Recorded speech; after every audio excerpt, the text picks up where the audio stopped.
এখন চলে এসেছি রান্নাঘরে, ভাতটা এখানে বসিয়ে দিয়েছি। এবারে একদম শর্টকাটে রান্না করব।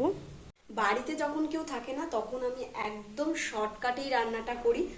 ডিম নিয়ে নিয়েছি, ডিম ভাজা করব আর আলু ভাজা করব। আমার সবথেকে প্রিয় খাবার এটাই। এবার আলুটা ভাজা করব বলে আলুটা নিয়ে নিয়েছি, সাথে লঙ্কা নিয়ে নিয়েছি। আলুটা তাড়াতাড়ি কেটে নিয়ে তারপর গরম কড়াইয়ের ভেতর তেল দিয়ে আলু ভাজাটা বসিয়ে দেবো।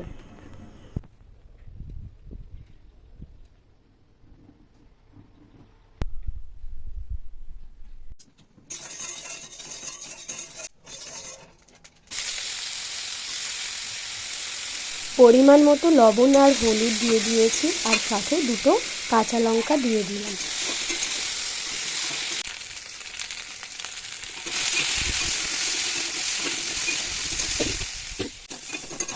আলুটা ভাজা হয়ে গেছে, এবারে আলুটা নামিয়ে নিয়ে কড়াইতে আবার একটু তেল দিয়ে এবার ডিমটাকে ভাজা করে নামিয়ে নেব। এদিকে আমার ভাতটাও হয়ে গেছে, তো চলো পরে দেখা হবে, টাটা।